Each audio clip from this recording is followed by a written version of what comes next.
I'm sure you know that a single music video can cost like 3,000 US dollars. After watching this video, you will never pay for a videographer ever again.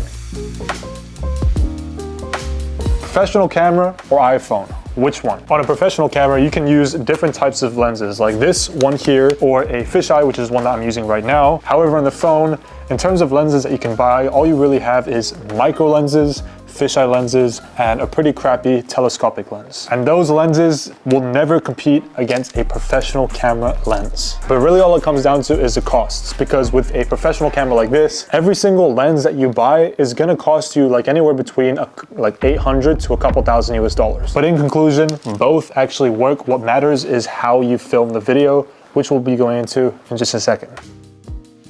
Okay, so what do you need to make a music video not look like a classroom project? Okay, so quite simply, a music video would look good when what you're seeing pairs up with what you're hearing. Okay, this sounds stupidly obvious, but the both visuals and audio is supposed to complement one another. When they don't, that's when your music video either just looks shit or it looks corny. They're gonna go quack. It go. So here comes the problem. When you are filming music videos by yourself, you don't have a videographer, and therefore movement is limited. So we have to compensate movement with perspectives. This will be your best friend when it comes to shooting your own content, period. A camera perspective is basically how the video is shot. Think of it as you watching a movie. When you watch a movie and it just stays in one scene for too long, your eyes get bored. But when something is constantly switching, it stimulates us, gives us whatever you want to call it, dopamine, and it's just more enjoyable to watch. Camera perspectives are a combination of the following. It is camera lens, distance from the subject, and position of the subject, as well as camera angle. So camera lens is like the lens that you're using, camera angle, how the camera is angled. Is it tilted down? Is it tilted up? Is it straight on? Distance from the subject, how far the camera is from the subject, as well as the position of the subject. Is the subject on the side? Is the subject in the middle? Is the subject in the corner of the frame? And when you combine all of these different components of a camera perspective, you have a whole bunch of variations that are almost limitless. Okay, so we're gonna have a look at one of Lyrical Lemonade's videos, which is almost entirely filmed on a tripod. And that basically means that you can technically film this entire thing by yourself. Okay, so this first shot here is a wide angle shot, and it's shot like a mid-distance from the subject, and the subject is in the center of the frame. The subject is much closer to the lens. We have a completely different perspective, and it keeps the video refreshing. And this is a top-down shot. This could be filmed on like a 25mm lens. The camera is relatively close to the subject, and the subject is on the corner on the side of the video. Okay, so this is another thing. When you, the subject, are on the side of a camera, it creates this creative, uneasy look just by changing the placement of the subject. The subject basically is the artist, yourself. The next shot here is similar to this wide angle shot here, but it's filmed on a non-wide angle lens. Similar distance from the subject. Subject is also in the middle, and it creates a different look. This one's shot on a wide angle lens, and this one's shot on a non-wide angle lens. So what happens if you change the height of the camera? You just raise the camera up and you zoom in a little bit, you have a completely different look. See, this is the beauty of understanding perspectives. You can shoot at one spot and have so many different perspectives that make the video super refreshing and not boring, even though you're filming essentially the same thing. And this is another creative shot. The camera is slightly tilted to the right side. Wide angle shot, the camera is raised above the artist. You know the camera is raised above the artist when you find a midpoint, and that midpoint is above the artist's head. And here is an example of one of my favorite shots, the bottom up angle. Basically the camera is at the bottom below the artist and then tilted upwards at the artist. And then here's another example of a bottom up angle, and in this case the camera is tilted, which creates a unique, uneasy, creative effect as well. And here is an extreme close-up shot. I think it's the same shot as this one here, top-down shot, but the subject is just extremely close to the camera. But with all of these shots, you can't just have these shots by itself. You need something called filler clips / B-roll, stuff like this. And what filler clips do is it sort of refreshes the mind. It's a dopamine release, I guess, a re-engagement trigger. A re-engagement tool, I mean. But you see this shot here, you could even just film and walk back, add a stabilizer, and that's how you get this shot. And this shot here, you can just film details of close-up shots of the setting. And this shot here, just set up a tripod, angle the camera down, and show different accessories to the camera. All of this is super simple to do, but it just looks really impressive when you take advantage of perspectives and B-roll to professionalize your video. I really hope so far you're getting some sort of knowledge, because I think it's really important as an artist to express your ideas as to how you want your video to turn out to videographers in the future. But on a side note, if anyone is wondering when the next Viral Games is starting, we just started a week ago. We do Viral Games 4 times a year. For those that don't know, the Viral Games is a 2.5 month period where you post as many times as possible, and we track whoever gained the most followers from 0 to the 75-day mark, and rewards are given to those winners. And the winner of the last Viral Games, Foreign, who was actually featured in my recent YouTube video, his gift is a music campaign with a $500 budget, and we're giving away 2 of them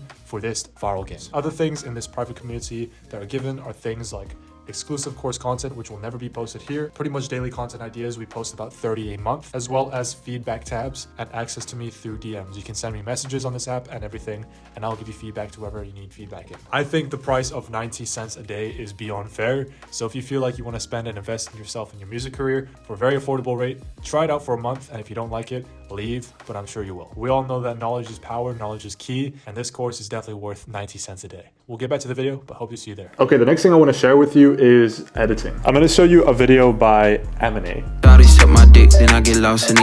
And he has a music video which is almost entirely filmed on a tripod as well, meaning that he could have filmed this entire thing by himself, which he might have even done. But I'm going to show you the little editing tricks that he uses and you can use to edit a full music video to make your video look more impressive. And a lot of these are maybe editing tricks you already know, none of them are professional. So the first one is using speed, slowing your video down or speeding your video up, or speeding into parts and slowing it down, or speeding into parts and then having it at normal pace. This just creates variation in your video and is just another stimulating editing technique. So one thing he actually does in this video actually is slows his video down in half, performs to it in a slow speed, records it, and then speeds it up in post-production. He's lip syncing on speed, but everything he's doing is at a abnormally fast pace. And another easy technique to use is zooming in and zooming out. And you can zoom in normally, you can zoom in at an angle, or you can zoom in at certain shots and then zoom back out, or even have it as a pulsing effect where you zoom in and zoom out really quickly. But this is all using a very simple technique of zooming in using keyframes. The next one is tracking. I personally don't use this a lot, but here's a shot of Eminem using tracking in his video. Okay, the next one is transitions. In almost every editing software, you have a transitions folder, and the best ones to use in my opinions are ones like slides, light flashes, glitches sometimes, and just basic fades. When you use overly complex transitions, it can make the video seem more cheap. I don't know how to explain it, but when you use transitions that are overdone, it makes your video just seem like a little bit corny and tacky. And to be honest, that's it. Okay, one thing you can do and practice is every time you watch any music video or performance reel, try and understand how they filmed that video. Ask yourself what camera lens was used, how far the subject is from the camera, what angle was the camera tilted at. And what you're doing here is training your eye and your brain to understand how the video was shot so that you can try these out for yourself. It's a really useful practice that can help you understand how things are filmed to an intuitive level, meaning that you just know how things are filmed. And yeah, that's it for this part. Let's direct a music video. So right now, draw a timeline. 0 seconds to the end of your song. In this case, I'm gonna pick a song called Who Knows, all right, which is 3 minutes and 28 seconds long. This is one of my favorite parts. All you're simply gonna do is play the song, and this is gonna sound cringy, but what I call this is a mind painting.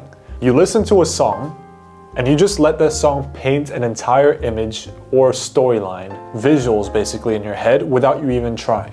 Basically, you're just gonna relax and let the song play out the story, okay? So we're gonna do it right now with a very genre neutral, vibe. It's just a good song. Yeah, let's do it. All right, so you're ready? From the start to 0.03 seconds, we had that. So I'm just picturing someone yelling into a megaphone. Maybe it's an older guy, or yourself just dressed as an older person yelling into a megaphone. So I'm picturing daylight, definitely not a night music video, blue sky, and this person is just performing to the camera, maybe a bunch of friends in the background. There's shots of him performing and then shots of him gambling with friends or just playing card games with friends. I don't know why, but that's what came to my mind. So I already have the setting painted in my mind without me even trying. Neighborhood, card games. You know what? Actually, boombox is what comes to mind as well, having a massive boombox. Let's continue playing. Okay, this person rapping the first one, he sounds like almost younger, even though he might be a fully grown adult. But I picture more playful colors, maybe orange or yellow. Outfit, orange, yellow. But then this artist that comes in is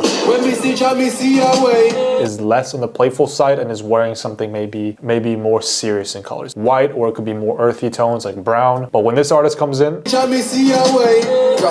can imagine the artist coming in, earthy tones in terms of dressings, glasses, shades, and is bringing a much cooler vibe. Okay, so what you're gonna do is just write out everything that comes to mind. You can do this on a much bigger piece of paper. This might be too small, but what you wanna do is see what you can and can't do. And if there's certain things that might require another person, think, is that possible to do by myself? Can I maybe use a skateboard and put my camera on it with a string pulling the skateboard? Or can I possibly create some sort of illusion to make it seem like there's movement? What can you do to get the shots that you wanna achieve? And if you can't, just substitute it with different perspectives and B-roll, like I said. Don't think too hard, because naturally with you watching more music videos, learning how to make music videos through experience, everything will just flow naturally. Super simple to do, guys. That's all you have to do in terms of directing. And of course, there are minor details that you have to do here and there. I don't know shit, to be honest. Whatever comes to mind, I just write it down and I just go and shoot. But yeah, thank you guys for watching. Hopefully this video is helpful, because it was definitely helpful for me. I even taught myself making this video. But thank you all for watching, and I'll see y'all in the next one.